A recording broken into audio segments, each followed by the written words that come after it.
ကျွမ်းကပေါ်ပါအများသိတဲ့အတိုင်းကျွန်တော်ကအရန်သဘောကောင်းပါတယ်ကျွန်တော်နာမည် ED ပါကျွန်တော်ကကျွမ်းကပေါ်ထက်သဘောကောင်းပြီးပို့တော့ပါတယ်မင်းတစ်တာကြောင့်လည်းထည့်ပြောအောင်လေကျွန်တော်အမြဲကင်တဲ့တစ်တာလေးတစ်လုံးရှိပါတယ်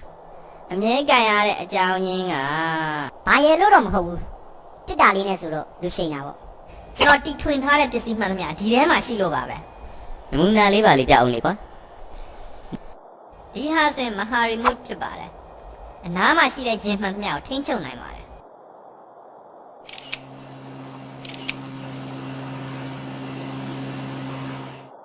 ဒီမှာကြည့်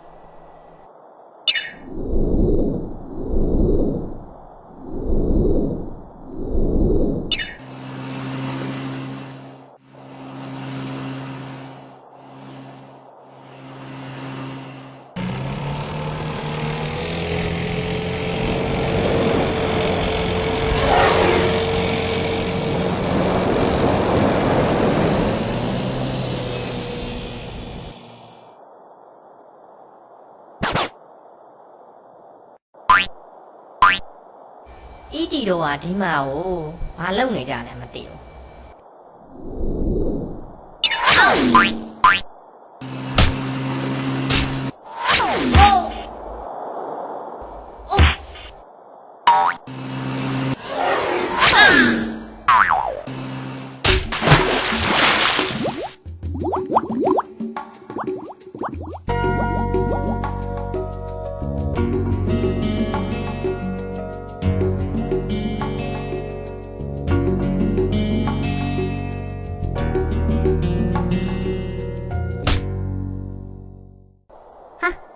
ဥမာရေထဲကိုတခုခုပြုတ်ကျသွားတယ်လို့ပဲ။ဟုံဒီကြွေကြဖြစ်မှာပေါ့။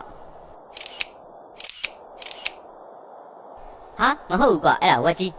။ငါတို့ထဲမှာရေကူးတက်တာဆိုလို့ ED ပဲရှိတယ်။ဟေ့ကသွား